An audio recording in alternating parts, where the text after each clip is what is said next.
Sud Radio, les vraies voix qui font bouger la France. 19h-20h, les vraies voix qui font rouler la France. Bienvenue dans les vraies voix qui font rouler la France. On est ensemble avec Philippe David jusqu'à 20h, comme chaque jeudi. Et après les scooters à essence, c'est au tour des SUV. La hausse des tarifs de parking public dans la capitale qui sera soumise aux Parisiens début 2024 concerne 900 000 véhicules, soit un peu plus de un véhicule sur 6 en Ile-de-France. Au vu des critères proposés, les SUV ne seront pas les seuls concernés. Les grosses berlines seront aussi touchées. Fabrice Godefroy sera avec nous, expert mobilité et environnement pour 40 millions d'automobilistes. Le métier de la semaine avec Mobiliance, Mathieu Foucard, nouveau président national du métier SMAVA, les services multimarques en après-vente automobile. Ça regroupe notamment les centres auto de Mobiliance, sera en notre compagnie. Et quelle voiture remportera le Grand Prix 2023 ce soir? Les Automobile Awards à Paris, à l'Automobile Club de France jusqu'au 31 octobre. Les Français ont pu voter pour élire la voiture préférée des Français en 2023. 20 modèles étaient en lice. Lionel Robert, fondateur et organisateur des Automobile Awards, sera avec nous. Des 4L et des R5 électriques au salon Rétromobile depuis 2016. Airfit, basé à Cassis, est la première entreprise française à homologuer un kit de rétrofit pour transformer une voiture thermique en électrique, permettant ainsi de créer un véhicule zéro émission au design original, autorisé dans les grandes agglomérations avec des ZFE. Stéphane Vimès, directeur général de Airfit et du 2 chevaux Méhari Club de Cassis, sera avec nous. On vous souhaite la bienvenue, c'est les vraies voix qui font rouler la France. Les vraies voix Sud Radio. Et juste avant, bien sûr, une information, il concrétise une promesse de campagne, Philippe. Oui, Emmanuel Macron vient de lancer officiellement la voiture électrique à 100 € par mois, Félix Mathieu. Un système de location de leasing social réservé aux plus modestes avec des modèles fabriqués en France ou en Europe. Alors ça va monter en puissance progressivement avec d'abord l'année prochaine 20 à 25 000 véhicules. Pour commencer, le président l'a annoncé via une vidéo sur les réseaux sociaux. Le but, c'est qu'on vous aide à acheter des véhicules électriques plutôt produits chez nous. Quand vous avez besoin de la voiture pour travailler avec des conditions de revenus qui seront détaillées sur la plateforme, vous pourrez être les premiers bénéficiaires à partir du 1er janvier de ce système de leasing. 100 € par mois pour avoir un véhicule électrique. Le nom de la plateforme, ce sera monleasingelectrique.gouv.fr.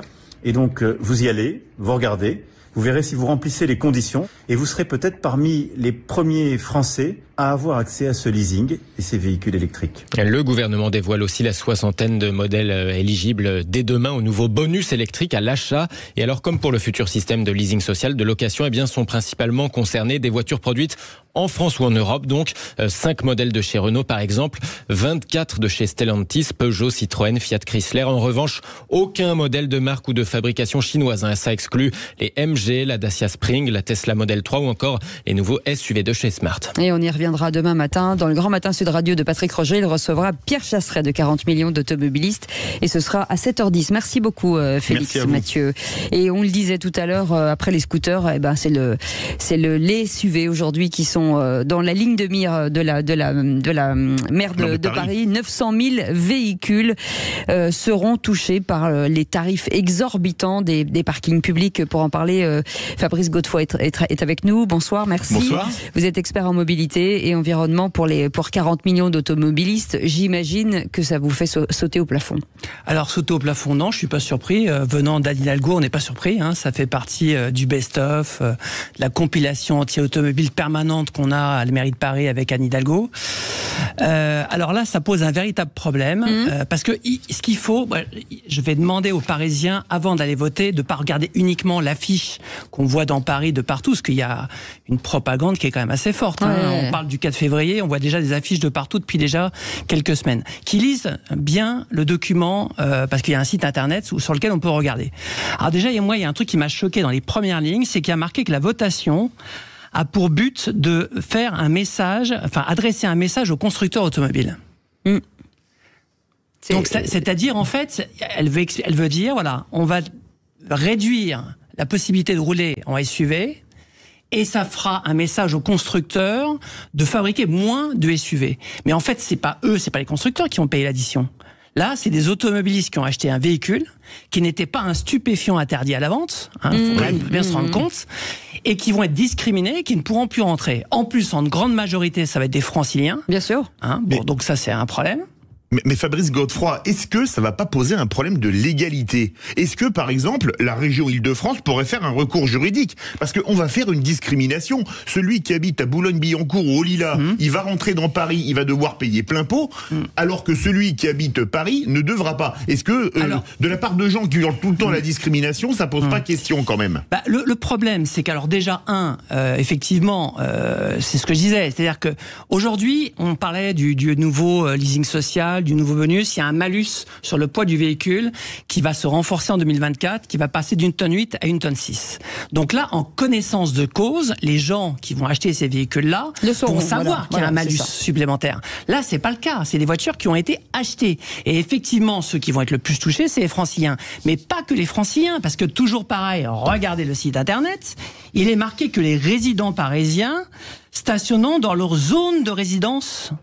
Ce qui veut dire que quelqu'un qui habite par exemple dans le 15e, s'il va dans le 15e avec sa voiture, un SUV qui fera partie des véhicules qui seront rejetés, sera aussi pénalisé à un triplement en fait de cette facture de stationnement. Donc alors, c'est insupportable. Comment on va s'organiser? Parce qu'aujourd'hui il y a plein de voitures, il y a plein de Franciliens qui sont dans où la plaque d'immatriculation ne correspond pas forcément à leur lieu d'habitation. Comment ça va se passer? Il y a beaucoup de Parisiens, c'est un peu compliqué tout ça. Ça va être un souci aussi. Alors je pense que techniquement, en fait, ce qui va se passer, bon déjà, c'est lié au poids du véhicule. Ouais. Donc c'est pour ça que vous aviez raison en disant que c'est pas que les SUV qui sont ciblés. Les monospaces vont être ciblés, les breaks de grande taille vont être ciblés. Bon, il y a les véhicules électriques qui vont être ciblés aussi. On cible les familles nombreuses. Voilà. Alors déjà, il faut redéfinir ce que c'est qu'un SUV. Ouais. Le SUV, qu'est-ce que c'est? En fait, c'est une voiture familiale qui a remplacé le monospace qu'on avait connu dans les années 80. 84 pour le monospace, la création. De l'espace. Et rappelez-vous, dans les années 2000, on avait des grands breaks. Maintenant, on a des SUV. Et puis, il y a quelque chose aussi qu'il faut bien... Alors, je sais qu'elle s'appuie sur des études faites par le WWF, qui est une ONG qui, là-dessus, se bat contre ces SUV automobiles. Sauf qu'il y a une raison aussi pour que le poids du véhicule grossisse, que les véhicules continuent à grossir. Pour la simple bonne raison, c'est qu'il y a de plus en plus d'options de sécurité, les airbags notamment qui pèsent lourd, de plus en plus d'options de dépollution, et il faut bien les placer ces technologies. On a de l'hybridation aussi des véhicules, c'est-à-dire on a un moteur thermique plus une batterie électrique qui est lourde. Donc forcément les véhicules, même sans s'appeler SUV, avec ces évolutions technologiques, sont en train de grossir. Donc ça tient même pas la route. Surtout qu'en plus de ça, ces véhicules-là, avec ces dépollutions-là et cette hybridation, finalement polluent beaucoup moins que les anciens véhicules il y a 10 ans qui étaient peut-être plus légers, mais qui consommaient plus et qui polluaient plus. Donc ça tient pas la route techniquement. Je vais citer un argument de la maire de Paris. Cette question des SUV se pose en raison de la pollution atmosphérique. Non, c'est ce que je réponds. Je dis non, un SUV... Nouvelle technologie, s'ils sont lourds et plus lourds, c'est aussi parce qu'il y a plus de technologie pour qu'ils polluent de moins en moins. Il y a des systèmes SCR, il y a des filtres à particules, des catalyseurs, des turbos, une hybridation des véhicules, une électrification. Donc tout ça fait forcément que les véhicules sont plus lourds. Et puis regardez la Golf 1. Vous comparez une Golf 1 des années 80 et une Golf d'aujourd'hui, les tailles et le poids n'ont strictement rien à voir. Bien sûr. Et pourtant, c'est pas une SUV, donc c'est une technologie. Et puis après, le WWF attaque aussi les SUV électriques. Les SUV électriques, pourquoi ils sont plus lourds? Parce que les gens ne veulent pas avoir un recul technologique, c'est-à-dire qu'ils veulent pas perdre d'autonomie. Donc, c'est des voitures électriques avec des grosses batteries pour avoir, comme une Tesla par exemple, de l'autonomie. Oui. Sauf que il faut une batterie qui ait une certaine taille. Mais donc c'est du poids. Donc, en quoi c'est plus accidentogène? Alors ça. Alors pourquoi le SUV? Parce que c'est encore une citation de la mairie de Paris. On a été chercher les citations. Accidentogène, lourd, encombrant et polluant. Oui, voilà. Alors ça, parce qu'elle part du principe que c'est un peu plus haut, donc on voit moins, en fait, les piétons, etc., qui passent sur les routes. Mais rappelez-vous la dernière votation. Les vélos qui traversent en sens interdit, mais rappelez-vous la dernière votation. C'était quoi la dernière votation de la mairie de Les trottinettes électriques. Ouais. Et les trottinettes électriques, elle les a éliminées pourquoi? Parce qu'elles étaient dangereuses. Oui. Est-ce qu'elles étaient hautes et très lourdes? Non. Bon, non. Donc en fait, celui qui est dangereux, c'est celui qui conduit le véhicule. Bien que ce soit un vélo qui grille le feu, ou une trottinette qui est sur le trottoir, ou un SUV qui fait pas attention. Mais c'est pas le véhicule en lui-même qui est dangereux, c'est celui qui conduit. Donc il faut arrêter tout ce cinéma. Surtout quand il est sur une place de parking. Bien sûr. C'est sûr. Alors d'après les données compilées à la demande du journal Les Échos, Échos, ça toucherait près de 16% des véhicules d'Île-de-France. Est-ce qu'on peut appliquer une telle mesure? Parce que, rappelez-vous, les ZFE, c'est reculer, parce qu'on se rend compte que c'est inapplicable.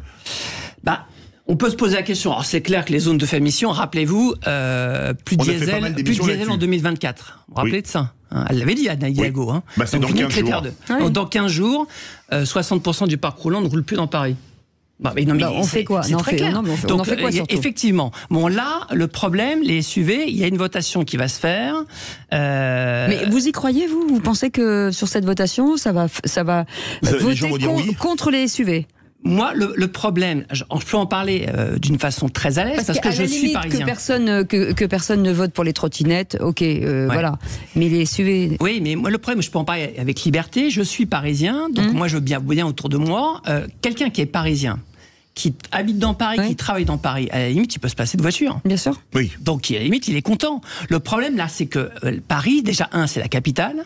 Il y a 2,2 millions d'habitants à Paris, mais c'est aussi l'Île-de-France. Qu'est-ce qui vient travailler dans les magasins, etc. C'est des gens qui habitent en Île-de-France. Donc là, quand on fait une votation où les Parisiens vont voter, mais effectivement, qui vont toucher des Franciliens où il y a 12 millions d'habitants. Ils vont punir les Franciliens. C'est là où c'est un problème. Et les trottinettes électriques, c'était pareil. C'est-à-dire qu'on fait voter des gens, mais qui ne sont pas forcément concernés par le problème. Donc c'est un petit peu embêtant. En même temps, les Parisiens, ils ont souvent des maisons de campagne aussi. Ils ont des SUV. Et puis c'est une voiture familiale. Bon, c'est clair. Alors, moi, on voudrait vous poser une question. Parmi les véhicules taxés, il y a tous les derniers véhicules fabriqués en France. Est-ce qu'on n'est pas en train de se tirer une balle dans le pied économiquement, sachant qu'aujourd'hui en France... Il y a pas mal d'usines qui fabriquent les petites voitures. Maintenant, elles viennent de Tchéquie, de Slovaquie, de Roumanie, de Slovénie ou de Turquie. Est-ce qu'on n'est pas en train de s'auto-suicider industriellement? C'est un petit peu le problème, c'est toujours la même chose. C'est-à-dire qu'on fait cette votation, on prend cette décision, il n'y a pas d'étude d'impact. Donc c'est bien le problème, il n'y a pas eu d'étude d'impact, on ne sait pas véritablement les chiffres qu'on nous donne, d'où ils viennent, etc. Pour les 1,6 tonne, le gouvernement nous explique que la taxe sur le poids du véhicule, là, qui est un malus à l'achat du véhicule, on nous explique qu'on était à 1,8 tonne, on va passer à 1,6 tonne. En grande majorité, ça ne touche pas de véhicules trop français, mais ça touche plutôt des véhicules étrangers, notamment allemands. Sauf que il faut juste se rendre compte d'une chose, c'est qu'il y a des concessionnaires français de marques étrangères, allemandes sur le territoire français, et c'est des emplois non délocalisables qui vont être touchés ces mesures-là. Donc c'est exactement la même chose.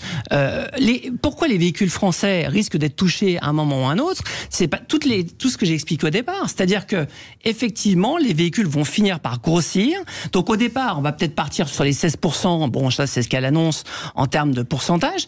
Mais fur et à mesure, les véhicules vont grossir avec l'électrification des véhicules qui va rentrer de plus en plus sur le parc roulant. A priori, Paris s'est inspiré de Lyon. Lyon, qui est une ville dirigée par les écologistes. La maire de Paris est socialiste, mais il y a beaucoup d'écolos autour d'elle. Les élections municipales, c'est dans pas si longtemps que ça. Est-ce qu'on pourrait imaginer un retour en arrière en cas de changement de maire? Écoute, moi je suis moins placé au niveau politique pour me poser ce genre de questions, mais c'est clair que il y a un moment, j'ai pas l'impression qu'Anne Hidalgo, au niveau automobile ça devient insupportable parce que là on parle des SUV, mais on peut parler du périphérique, on peut parler des la mobilité en général. Voilà, c'est la mobilité de toute façon, on est à côté sur beaucoup de choses et c'est extrêmement difficile. Et c'est un peu dommage parce que pourtant, elle est un peu quand même championne du monde du bilan carbone dans ces derniers temps en avion. Tahiti, Dubaï. J'ai un peu de mal à me dire que quelqu'un peut donner des leçons à partir du moment où les bilans carbone ne sont pas forcément excellents non plus. Donc moi, quelque part, ça m'agace un peu, oui. Je comprends. Merci beaucoup Fabrice Godefroy. Restez avec nous, expert mobilité et environnement pour 40 millions d'automobilistes. Et on va revenir sur un métier dans un instant avec Mathieu Foucault. Les métiers de la SMAVA, c'est les services multimarques en après-vente automobile. On en parle dans un instant, à tout de suite. Sud Radio. Parlons vrai. Parlons vrai. L'info s'écoute, se vit et se lit sur sudradio.fr ou votre application Sud Radio. Chez Leroy Merlin, nous sommes là pour tous vos projets. Alors quand vous nous dites « J'aimerais refaire ma cuisine sans que la facture soit trop salée », on vous répond « En ce moment, chez Leroy Merlin, il y a l'offre qui voit grand. Une remise immédiate de moins 10% des 3 000 € d'achat. On s'est dit que ça vous aiderait à lancer vos grands projets. Leroy Merlin, on peut tout construire ensemble, même l'avenir. Valable pour les membres du programme de fidélité Leroy et moi. Éligibilité, conditions en magasin ou sur leroymerlin.fr. Carrefour. Si je vous dis que pour un Noël extra à prix ordinaire, avec 34% de remise immédiate, le bloc de 300 grammes de foie gras de canard avec morceaux Labéry Origine France est au prix extraordinaire de 19,13 € seulement au lieu de 28,99 €. Et en plus, une lyre est offerte. Et c'est jusqu'au 24 décembre chez Carrefour, Carrefour Market Taylor Drive. Carrefour. On a tous droit au meilleur. Soit 63,77 € le kilo, dégustation ou délicat avec pointe de sauterne, détail sur carrefour.fr. Pour votre santé, bougez plus. Sud Radio Monaco. 97.9. Sud Radio. C'est bientôt Noël chez Auchan. Jusqu'à dimanche, grâce à votre carte Waouh Auchan pour l'achat d'une console Nintendo Switch et du jeu Zelda Tears of the Kingdom, gagnotez 50 €. Avec une offre pareille, à vous l'aventure. Auchan, avec plaisir. 50 € cagnotés sur votre compte Waouh Auchan pour l'achat d'une console Nintendo Switch et du jeu Zelda Tears of the Kingdom. Peggy 12. Valable sur les Switch Lite, emblématiques ou OLED dans vos hypermarchés Auchan participants et sur Auchan.fr. DAS compris entre 0,5 et 1,8 watts par kilogramme. Les contes de Noël de Jeff de Bruges. Il était une fois un lutin qui fabriquait des petites poupées de bois. Ou alors c'était des poneys. Non, c'était des poupées, enfin je sais plus, on s'en fout. Ce qui compte, c'est qu'à la fin, le lutin découvre les chocolats Jeff de Bruges, fondants raffinés, onctueux, et qu'il les offre à toute sa famille pour un Noël inoubliable. Jeff de Bruges, à partir de 13,90 € le ballotin. En boutique, en click and collect et par coursier. Rendez-vous sur jeffdebruges.com. Pour votre santé, évitez de grignoter. Bienvenue chez Jules, venez découvrir... Tiens, le frangin chez Jules juste avant Noël. Ah bah, je passais par là. Et toi? Pas pareil, hein, que coïncidence, c'est fou ça, hein. Bon bah du coup, pas besoin que je te parle du bar à cadeaux. Et moi du petit pull juste là-bas. Du tout, non. Bon bah rendez-vous le 25 alors. Exactement. Ce Noël chez Jules, venez vite découvrir notre bar à cadeaux et profitez de moins 50% sur le deuxième haut jusqu'au 18 décembre. Voir conditions en magasin et sur jules.com. Cette année, ce sera pour Bérangère des lunettes pour voir clair. Ou peut-être des lunettes de soleil pour Corneille. Ou alors pour Martin, des lunettes pour voir loin. Et sinon du style pour Barbara qui fait son cinéma. Pour les fêtes, Chin Chin d'Afflelou, ce n'est pas une, mais 2 paires de lunettes de plus pour 1 € de plus. Et avec la carte cadeau, la 3e c'est comme vous voulez pour qui vous voulez. Exclusivement chez Alain Afflelou jusqu'au 31 janvier. Voir conditions en magasin. Dispositif médical, demandez conseil à votre opticien. Sud Radio, les vraies voix qui font bouger la France. 19h-20h, les vraies voix qui font rouler la France. Et dans les métiers de l'automobile, chaque semaine, on vous présente forcément un nouveau métier avec nos amis de chez Mobiliance. Mathieu Foucard est avec nous, nouveau président national du métier de SMAVA, de service multimarque en après-vente automobile. Et il est avec nous ce soir. Bonsoir, merci d'être avec nous. Bonsoir, enchanté. Ce sont des métiers forcément en pleine mutation avec un développement des voitures électriques et forcément des formations à venir. Oui, tout à fait. Vous savez, cette filière des services multimarques de l'après-vente auto, on représente 4500 points de vente, oui, donc dans le territoire français. Et c'est vrai, vous l'avez dit, ce métier est en pleine mutation et c'est assez passionnant. On doit innover. On a des véhicules électroniques qui arrivent en masse dans nos ateliers. C'est une première étape où on doit se former parce que demain, vous le savez très bien, c'est le véhicule électrique qui commence à arriver de plus en plus dans nos différentes métiers, dans nos différents ateliers. Non, mais ça veut dire qu'il y a même des nouveaux métiers en fait. C'est-à-dire que là, je voyais électrotechnicien, c'est-à-dire que ça n'existait pas avant. Exactement, et on se bat pour ça aussi, pour pouvoir former dans notre filière tous ces 29 000 hommes et femmes qui travaillent chez nous, et on doit les préparer à ça. Et donc on aime organiser nous-mêmes ou avec un certain nombre d'organismes des formations diplômantes pour que nos équipes puissent devenir électrotechniciens, parce que pour un grand nombre d'entre eux, ça va être indispensable pour pouvoir entretenir et réparer les véhicules de nos clients. Alors vous travaillez, vous représentez avec la SMAVA toutes les grandes enseignes de centre auto, on va pas les citer tous, hein. Actiglas, Autobac, Carglass, Euromaster, Feu Vert, First Stop, Midas, Mondial Pare-Brise, Noroto, Rodis, Speedy, Siligom.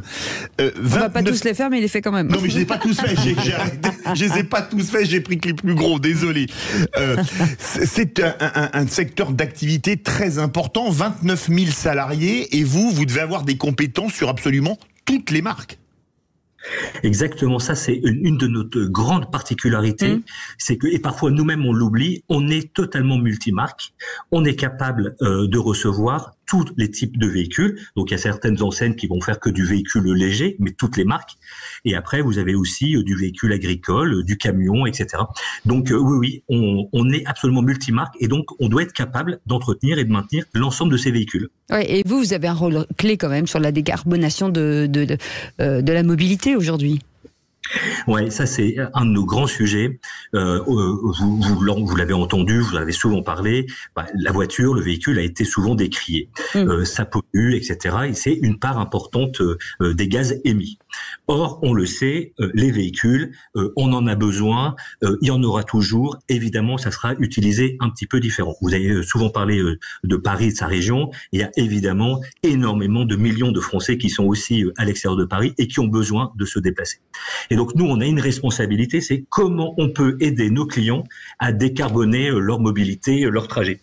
Et donc on va essayer d'apporter des nouveaux services, surtout avec la hausse des carburants. L'année dernière, on a monté énormément de boîtiers bio-éthanol pour permettre à nos clients automobilistes de moins consommer, d'utiliser de l'éthanol plutôt que du carburant qu'ils avaient l'habitude d'avoir. On fait de l'éco-entretien. C'est-à-dire que lors des révisions, on arrive à moins polluer.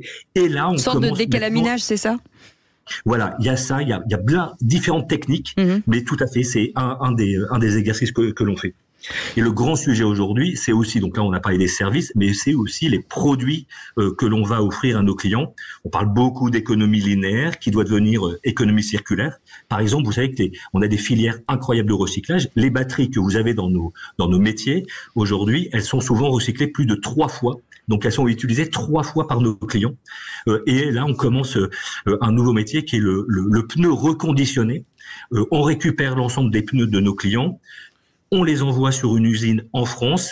On en a produit pour l'instant 70 000, mais on est capable d'utiliser 80% de pneus usagés. On met 20% de nouvelles matières et on les remet en vente. Et ça, on a l'impression quand même, on est ravis de pouvoir participer à tout ça. Vous arrivez à faire face aux enjeux de recrutement, comme souvent les entreprises se plaignent de ne pas trouver de personnel ? Ouais, vous avez raison, c'est un grand sujet, très très grand sujet. On est obligé d'attirer des gens qui ne sont pas de notre filière dans leur formation. Mais en fait, on aime assez ça. On aime attirer, former, valoriser, faire grandir. On a appris à former nous-mêmes nos équipes. Parfois, moi, j'aime à dire, peut-être que c'est un mot un peu vieillot, mais on aime ce sujet de ascenseur social. On aime que nos équipes puissent commencer peut-être à monter des pneus, qu'ils soient véhicules normaux ou agricoles ou camions. Et selon ce qu'ils ont envie de faire, on peut les former sur du leadership. Et beaucoup d'entre eux deviennent directeurs d'un centre de profit. Quasiment l'ensemble de nos directeurs de centres de profit ont eu toute une progression au sein de nos enseignes, ou d'autres préfèrent grandir dans l'atelier. On parlait d'électrotechniciens. Voilà, on est heureux de pouvoir les former. Et ils ont des diplômes en interne. Parfois, c'est diplômant. Et on est ravis de pouvoir les accompagner tout dans leur vie professionnelle. Et ben voilà, la grande porte est ouverte. Merci beaucoup Mathieu Foucard d'avoir été avec nous. Nouveau président national du métier Smava, quels sont les services multimarques et après-vente automobile de Mobiliance. Et vous êtes aussi directeur de l'activité Driver Service de Mobivia qui regroupe les marques Noroto France, Midas, Atu et Auto 5. Merci beaucoup d'avoir été avec nous. Et dans un instant, peut-être que vous découvrirez en direct cette belle voiture de l'année. On en parle avec Lionel Robert puisque ce soir c'est la remise des Automobile Awards avec Sud Radio. On sera en direct dans un instant. À tout de suite. Sud Radio, les vraies voix qui font bouger la France. 19h-20h, les vraies voix qui font rouler la France. Et les vraies voix qui font rouler la France en partenariat avec ce bel événement, les Automobile Awards, qui ont lieu ce soir à l'Automobile Club de France. Pendant que nous sommes là, tout se décide là, Philippe David, c'est dingue. Absolument. Vous avez pu voter jusqu'au 31 octobre dernier pour la voiture préférée des Français. Lionel Robert est avec nous, fondateur et organisateur de ces Automobile Awards. Bonsoir Lionel Robert. Bonsoir. Bonsoir à vous. Merci d'être avec nous. Alors, j'imagine que vous êtes en direct de l'Automobile Club de France.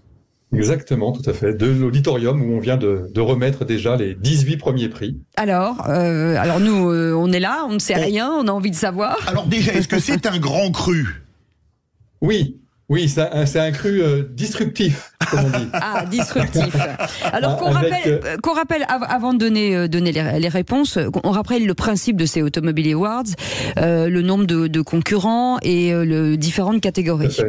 pour qu'on comprenne bien.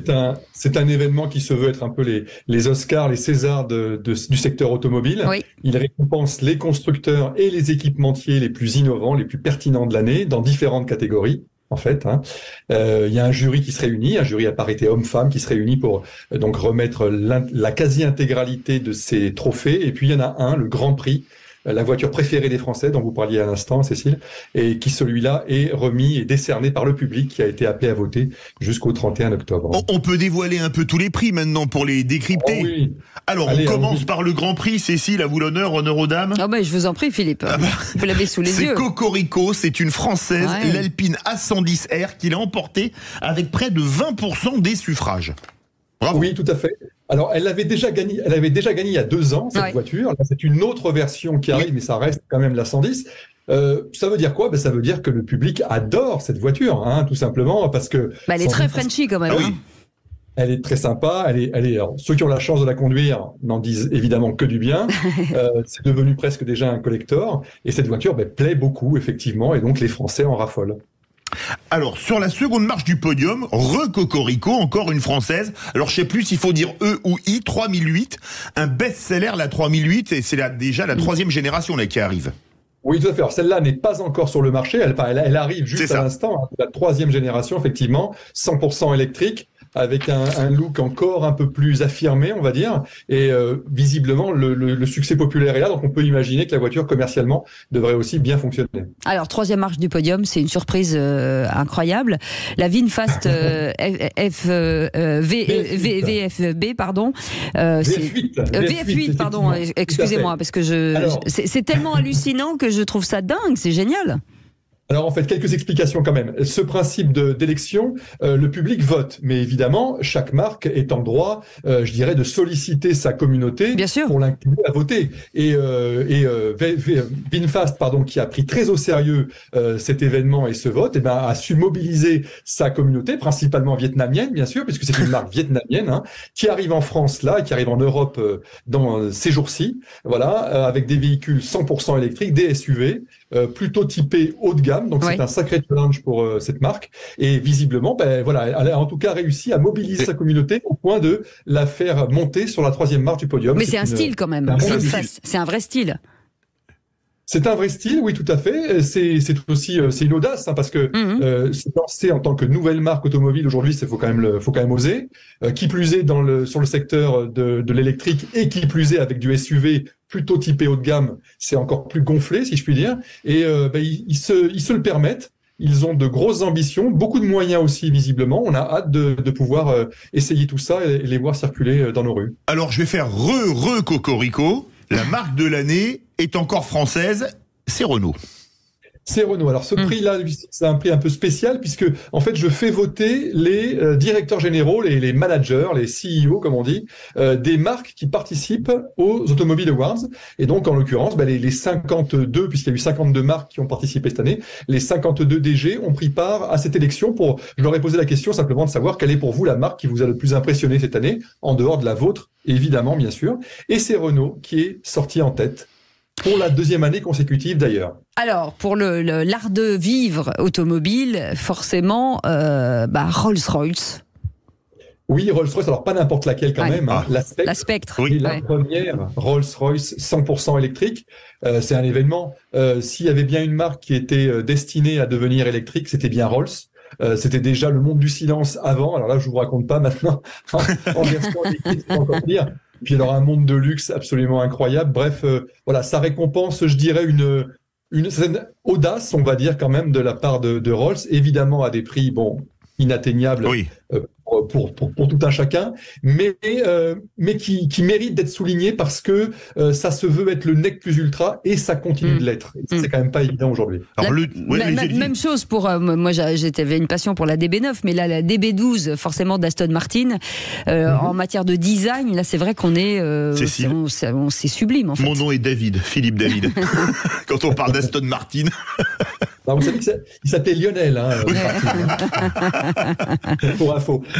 Non, mais oui, en fait, une Aston, j'ai envie de dire, c'est un peu trop facile pour eux parce que dès l'instant qu'ils dessinent une voiture et qu'ils la mettent sur le marché, elle est désignée plus belle voiture du monde. Et c'est encore le cas avec cette volante. Avec la volante, oui. cabriolet de la DB12, qui est sorti également cette année. Oui, c'est juste sublime. C'est la voiture préférée des femmes, souvent d'ailleurs, mais aussi des hommes qui veulent plaire aux femmes. Donc en fait, finalement, elle plaît tout le monde. Mais avec de bons moyens quand même. Hein. Une voiture a remporté 2 prix. C'était une marque qu'on connaissait peu avant de voir le palmarès.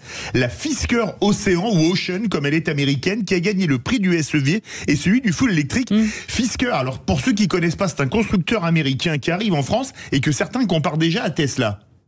Oui, complètement. Alors moi, je dirais presque, sans faire injure à Tesla, c'est presque pas forcément très gentil pour Fisker de les comparer à Tesla, parce que Fisker, c'est issu d'un designer très connu, Henrik Fisker. C'est lui qui a créé la marque. Et Fisker, c'est vraiment un homme de l'automobile. C'est quelqu'un qui sent l'automobile. Vous voyez ce que je veux dire? C'est pas que Tesla ne sent pas, mais en tout cas, il n'y a pas d'origine automobile chez Tesla. On est plus sur le smartphone roulant, véritablement, que sur le pur produit automobile. Là, on reste sur de la vraie bagnole, je dirais, comme on l'aime, de la voiture passion. Et ça se ressent dans ce véhicule qui ne se contente pas simplement d'être un SUV électrique de plus, qui apporte vraiment plein de choses extrêmement originales. Et cette voiture, effectivement, a remporté 2 prix. Donc, à la fois le meilleur SUV et la meilleure voiture électrique de l'année. C'est très mérité. En plus, ils ont l'intelligence d'être fabriqués en Autriche et donc ils pourront bénéficier, eux, du bonus écologique. Et puis une révolution, Lionel Robert, forcément, c'est Michelin. Oui, Michelin qui remporte le prix de l'équipement de l'année avec un pneu qui n'en est plus vraiment un. Ouais, c'est fou. Ça s'appelle Luc10. C'est un pneu sans air, en fait, qui repose simplement sur sa structure, voilà, et qui est en train de tester la Poste à grande échelle. Les véhicules de la Poste sont en train de tester cela. Ça marche très bien, ça a l'air de très très bien fonctionner, et on peut imaginer que ce prototype se retrouvera proposé en grande série très très prochainement. Au moins avec lui, on ne peut plus crever, et donc ça permet quand même d'énormes économies, à la fois évidemment de pneus, mais donc par conséquent de CO2. Et de sécurité surtout. Oui. Et le prix spécial du jury, il y a un double petit côté Sud Radio, puisqu'il a été remporté par Škoda, avec qui Sud Radio était au Salon de l'Auto de Lyon, et Parole de Femme, un podcast que connaît bien Cécile de Minibus, puisqu'elle a fait le premier. C'est ça. C'est vrai. Alors ça, c'est une idée, je trouve, je dirais pas géniale, mais en tout cas très opportune de la part de Škoda, d'avoir créé des podcasts en interviewant des femmes connues ou pas connues, de différents horizons, de différents univers, qui racontent leur expérience de femmes. Ce sont des confessions féminines extrêmement intéressantes à écouter. Ça s'écoute comme un podcast, donc dans sa voiture tranquillement, après avoir écouté Sud Radio, on peut s'écouter un podcast Škoda. C'est une très belle initiative de la part de Škoda qui aujourd'hui a une clientèle à 70% masculine et qui a bien envie de la faire évoluer vers un peu plus de femmes, et je pense qu'avec ce type d'initiative, ils peuvent y arriver. Avec des invités géniaux, bien sûr. Merci beaucoup. Lionel Robert. Une invitée géniale pour commencer. Oui, bien sûr. Bien entendu. On arrive, vous bougez pas, Lionel Robert. On va venir. On fait chauffer les plats. Parfait. Écoutez, vous restez avec nous dans quelques instants. Vous connaissez le rétrofit. Et si vous ne connaissez pas, c'est le moment, parce que c'est vraiment la tendance. Génial ce rétrofit. On va en parler avec Stéphane Vimez, qui est avec nous, directeur général de Airfit et du 2 chevaux Méhari Club de Cassis. Vous restez avec nous, on revient dans un instant. Sud Radio, les vraies voix qui font bouger la France. 19h-20h, les vraies voix qui font rouler la France. Les vraies voix qui font rouler la France jusqu'à 20h avec Philippe David, et c'est un petit peu l'entreprise de la semaine, c'est important.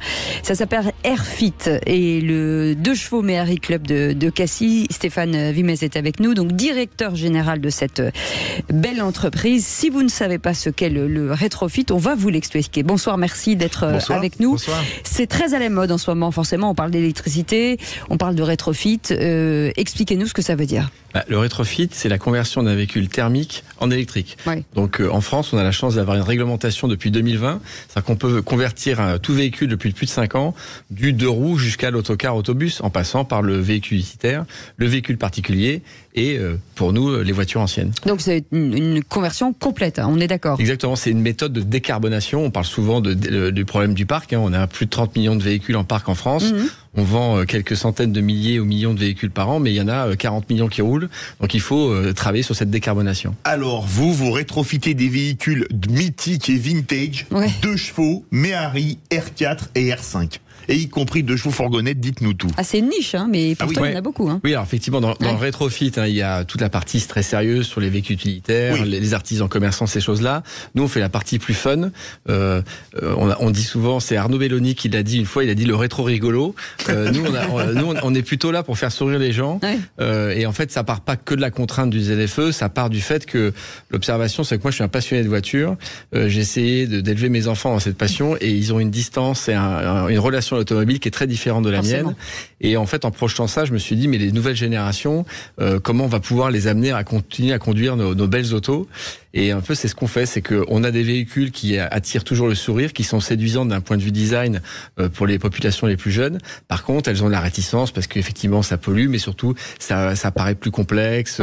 Et donc, ils voient dans l'électrique de la simplification, d'entretien, d'usage. Et donc, on veut mêler le meilleur des deux mondes et amener un design vintage dans un produit électrique. Donc ça veut dire qu'on débranche totalement le moteur thermique, on y met une batterie électrique, juste pour le passage de vitesse ou comment ça se passe? Alors on a plusieurs façons de le faire. Nous, au tout début, on a même conservé la boîte. Ça a étonné beaucoup les gens, mais finalement, comme on a énormément de couples sur ces moteurs-là, vous mettiez sur une 2 chevaux, on est en 3e et on roule tout le temps et ça agit quasiment comme une boîte automatique. Mais on a aussi la possibilité d'enlever la boîte et de mettre un réducteur et d'avoir un système de boîte auto très très très classique. Oui, parce que finalement, c'est comme un kart en fait. On freine et on accélère. Voilà, en fait, on a l'avantage d'avoir des voitures qui sont extrêmement légères.